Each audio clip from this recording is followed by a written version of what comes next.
200 કરોડ રૂપિયાનું ઇન્વેસ્ટમેન્ટ હમણાં થાય છે અને આવતા 3 થી 5 વર્ષમાં અંદાજે 900 થી 1000 કરોડનું ઇન્વેસ્ટમેન્ટ આ ઇન્ડસ્ટ્રીઝમાં થવાનું છે. માણસ સવારે ઉઠીને ઊંઘમાંથી ઉઠે એટલે સૌથી પહેલાં મોબાઈલ જુએ અને એ મોબાઈલ જો સેમિકન્ડક્ટર ચિપ્સ નહીં હોય તો કોઈ મોબાઈલ વર્ક જ નહીં કરી શકે. કે આ જે સેમિકન્ડક્ટર ચિપ્સની ઇન્ડસ્ટ્રી છે તે વર્લ્ડની સૌથી ટફ ઇન્ડસ્ટ્રી છે, જેને સેટ કરવો બહુ અઘરું કામ છે. આવાવાળા 10-20 વર્ષની નહીં, આવાવાળા 100 વર્ષ પણ છે ને આ ઇન્ડસ્ટ્રી ચાલશે. નમસ્કાર. સુરતની અંદર ડાયમંડ અને ટેક્સટાઇલનું નામ બધાને જ ખબર છે, પરંતુ સેમી કન્ડક્ટર શબ્દ છે એ બહુ ઓછા લોકોને ખબર હતી અને મને તો બહુ પછીથી ખબર પડી. પહેલાં જ્યારે કોરોના મહામારીની અંદર ઓટોમોબાઈલ્સની અંદર સેમી કન્ડક્ટરની શોર્ટેજ હતી, એને કારણે મુશ્કેલી આવતી હતી, ત્યારે સેમી કન્ડક્ટરની વધારે ખબર પડી. માણસ સવારે ઉઠીને ઊંઘમાંથી ઉઠે એટલે સૌથી પહેલાં મોબાઈલ જુએ અને એ મોબાઈલ જો સેમિકન્ડક્ટર ચિપ્સ નહીં હોય તો કોઈ મોબાઈલ વર્ક જ નહીં કરી શકે. એક ઉદ્યોગકારે કડોદરાની અંદર શરૂ કરી દીધો, એ પછી સેમી કન્ડક્ટરનો શબ્દ વધારે જાણીતો થયો અને ઇન બિટવીન પ્રધાનમંત્રી નરેન્દ્ર મોદી તો સેમી કન્ડક્ટર વિશે વારંવાર હમણાં બોલતા રહે છે, નિવેદનો આપતા રહે છે અને સેમી કન્ડક્ટર ઇન્ડસ્ટ્રી વિશે ભારપૂર્વક વાતો કરે છે. તો આજે જે મતલબમાં 15 ડિસેમ્બરના દિવસે કડોદરાની અંદર સૂચિ સેમિકોન કરીને ગુજરાતની પહેલી કંપની સેમી કન્ડક્ટરની શરૂ થઈ, એના મેનેજિંગ ડિરેક્ટર અશોકભાઈ મહેતા આજે અમારી સાથે છે. તો આપણે એમની પાસેથી સેમી કન્ડક્ટર વિશે બધી જ બાબતો જાણીશું, નાનામાં નાની બાબતો એમની પાસેથી માહિતી મેળવીશું. અશોકભાઈ, ખબર છે .comમાં પહેલાં તમારું સ્વાગત છે અને તમને અભિનંદન પણ કે તમે સુરતની અંદર ગુજરાતમાં પહેલી ફેક્ટરી શરૂ કરી.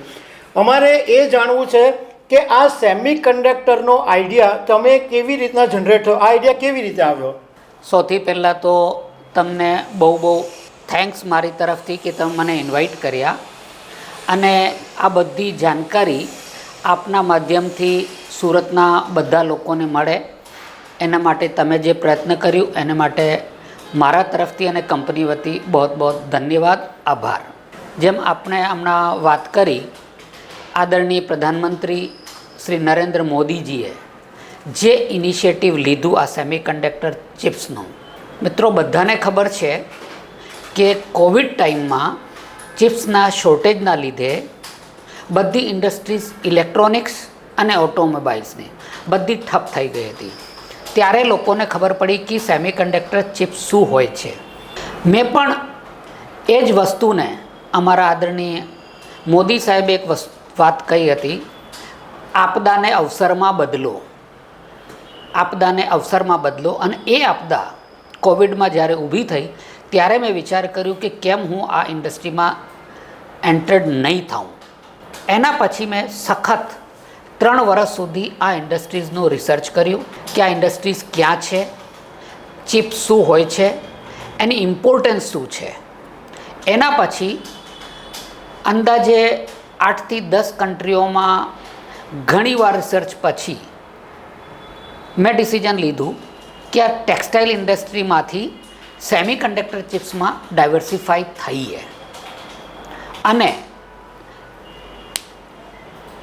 પછીની જે જર્ની હતી એ વિચારીને કે સેમિકન્ડક્ટર ચિપ્સ, પહેલાં તો હું તમને કહી દઉં કે બધા લોકોને કે semiconductor chips, semiconductor chips, semiconductor chips, but કોઈને ખબર નથી પડતી કે આ ચિપ્સ શું કામ આવે છે અને શું હોય છે. અશોકભાઈ, એ સવાલ પર હું આવીશ, પણ પહેલાં મારે તમને એ પૂછવું છે કે આ તમે જે સૂચિ સેમિકોન શરૂ કરી એમાં તમે અત્યારે પ્રારંભિક લેવલે કેટલા કરોડ રૂપિયાનું ઇન્વેસ્ટમેન્ટ કર્યું? હમણાં અંદાજે 200 કરોડ રૂપિયાનું ઇન્વેસ્ટમેન્ટ હમણાં થાય છે અને આવતા 3 થી 5 વર્ષમાં અંદાજે 900 થી 1000 કરોડનું ઇન્વેસ્ટમેન્ટ આ ઇન્ડસ્ટ્રીઝમાં થવાનું છે. તો અશોકભાઈ, કંપની ઓલરેડી મતલબમાં ફંક્શનિંગ થઈ ગઈ છે, પ્રોડક્શન ને બધું શરૂ થઈ ગયું છે?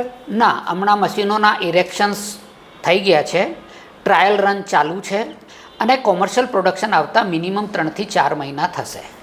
અશોકભાઈ, સૌથી વધારે મહત્ત્વની વાત અમારે તમારી પાસેથી એ જ જાણવી છે કે આ સેમી કન્ડક્ટર ભલા આખરે શું છે શું?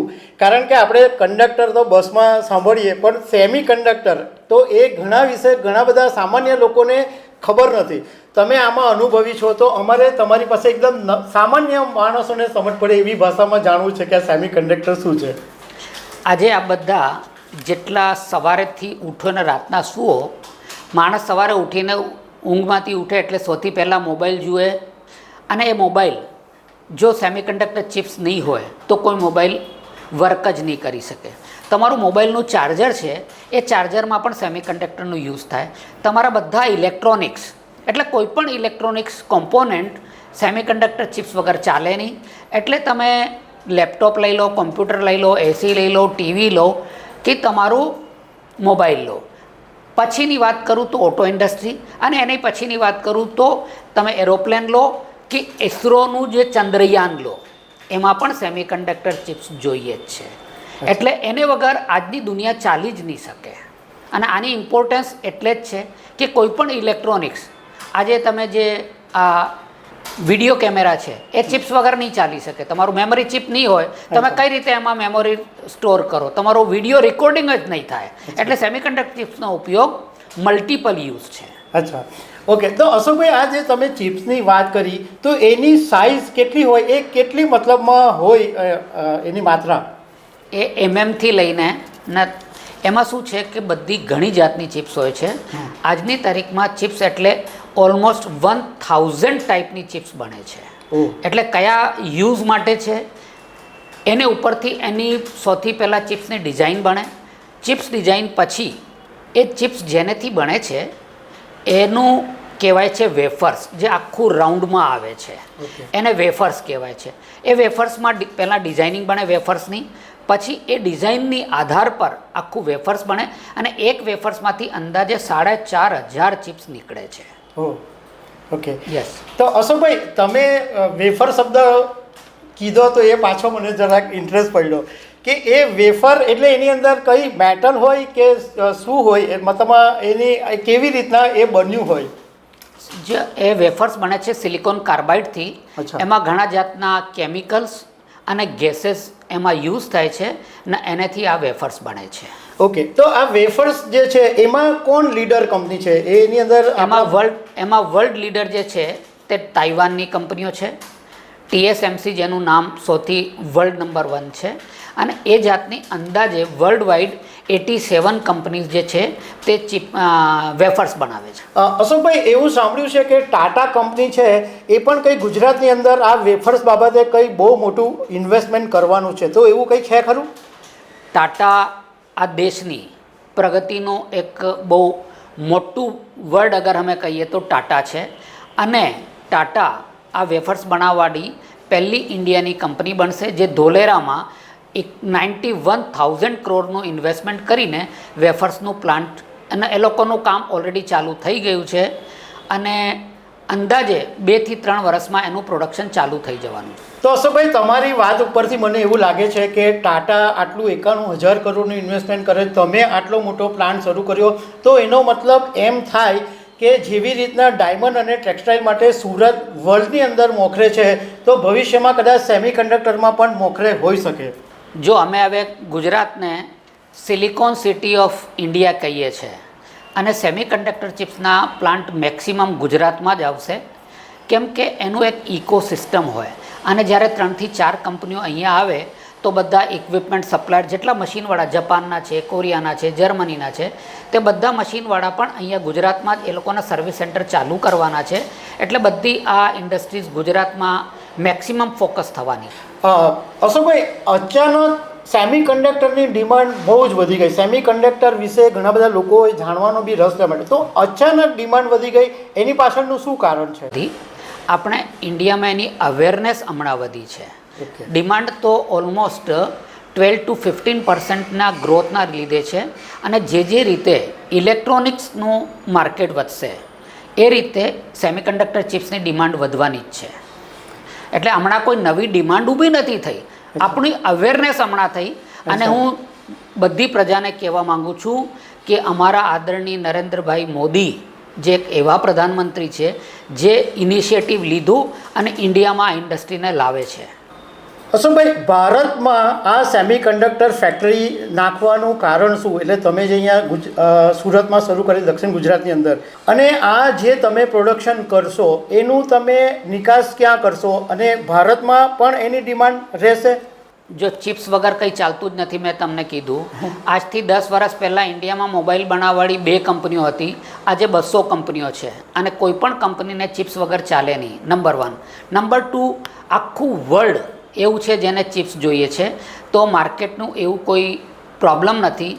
બટ હું એક વસ્તુ કહી શકું કે આ જે સેમિકન્ડક્ટર ચિપ્સની ઇન્ડસ્ટ્રી છે તે વર્લ્ડની સૌથી ટફ ઇન્ડસ્ટ્રી છે, જેને સેટ કરવો બહુ અઘરું કામ છે. It's not an easy job for anyone or everyone. બીજી વસ્તુ કે વાત થઈ ફિનાન્સની, ફિનાન્સનો રોલ ખાલી 10% છે, 90% રોલ ટેકનોલોજીનું છે. અશોકભાઈ, આમ તો તમે ઘણી બધી વાતો કરી, પરંતુ તમને વધારે આગામી સપોઝ 10 વર્ષ કે 20 વર્ષ માટે વાત કરીએ તો સેમિકન્ડક્ટરનું ભવિષ્ય તમને કેવું દેખાઈ રહ્યું છે ગુજરાત અને ભારતની દ્રષ્ટિએ? આવાવાળા 10-20 વર્ષની નહીં, આવાવાળા 100 વર્ષ પણ છે ને આ ઇન્ડસ્ટ્રી ચાલશે. કેમ કે ચિપ્સ વગર આવાવાળું ટાઈમ ડે બાય ડે ઓટોમેશનનું છે, એઆઈનું છે, એટલે એ ધંધો તો આવતા 50 વર્ષનું હું ફ્યુચર જોઉં છું. ઓકે અશોકભાઈ, આ ઇન્ડસ્ટ્રી જે પ્રમાણે તમે વાત કરી એ પ્રમાણે ટેલેન્ટની તમને બહુ જ જરૂર પડશે, તો આમાં ટેલેન્ટનો ઉપયોગ કેવી રીતે થશે? આ ઇન્ડસ્ટ્રી આખી ટેકનોલોજીની છે અને ટેલેન્ટની છે. અને હું ઇન્ડિયાના ટેલેન્ટની વાત કરું તો વર્લ્ડમાં જેટલા એન્જિનિયર છે, સોફ્ટવેર બેઝના કોમ્પ્યુટર એન્જિનિયર છે, ઇલેક્ટ્રોનિક્સવાળા છે અને એઆઈવાળા છે, જેટલા પણ છે, એમાં મોર દેન 30% રોલ ઇન્ડિયન ટેલેન્ટનું છે. અને આજની તારીખમાં અમે SVNIT, જે આપણે સાઉથ ગુજરાતની સૌથી મોટી એન્જિનિયરિંગ કોલેજ છે, ગુજરાત ટેકનોલોજી યુનિવર્સિટી, જે એમના 450 કોલેજ એફિલિટેડ છે ગુજરાતના, પ્લસ NIT ભોપાલ, બધા જોડે મેં MOU કરેલા છે અને ત્યાંથી હું ટેલેન્ટ હાયર કરું છું. અને અમારી કંપનીમાં આવાવાળા ટાઈમમાં BTech, MTech અને PhD વાળા બધા સ્ટુડન્ટને એમાં બહુ સારો ફ્યુચર એમાં મળશે. આપણે જે કડોદરામાં કંપની ઊભી કરી એમાં આપણે કેટલી રોજગારી ઊભી કરશો? કેટલા માણસો સ્ટાફ અત્યારે છે અને હજુ કેટલી જગ્યા છે? મેં હમણાં 110 માણસ હમણાં સ્ટાર્ટમાં ઓલમોસ્ટ થઈ જશે અને 1200 લોકોને રોજગાર, 1200થી ઉપર જશે, 1500 લોકોને રોજગાર આ કંપનીમાં મળશે. અને એમાં 90% એન્જિનિયર લોકોને કામ મળશે. જે બહુ મોટી અગત્યની વાત છે, તે જે ટેલેન્ટ છે, જે BTech છે, MTech છે, PhD વાળા છે, તે બધાને અહીંયા જોબ, સારો જોબ અહીંયા મળશે. તો દર્શક મિત્રો, અશોકભાઈ મહેતાની વાત સાંભળ્યા પછી એક વાત નક્કી લાગે છે કે એક તો સેમિકન્ડક્ટર ઉદ્યોગ છે એ ગુજરાતની અંદર જબરદસ્ત ડેવલપ થવાનો છે. બીજું કે જે વાલીઓની હંમેશા ફરિયાદ રહે છે કે એન્જિનિયરિંગમાં લાખો રૂપિયાનો ખર્ચો કરવા છતાં સારી જગ્યાએ જોબ નથી મળતી, તો એવા એન્જિનિયરિંગના જે સ્ટુડન્ટ છે એ લોકોને પણ રોજગારીની મોટી તક ઊભી થવાની છે, એવું અશોકભાઈની વાત ઉપરથી લાગી રહ્યું છે. અશોકભાઈ, થેન્ક યુ વેરી મચ ખબર છે .com પર વાત કરો છો. થેન્ક યુ, આભાર.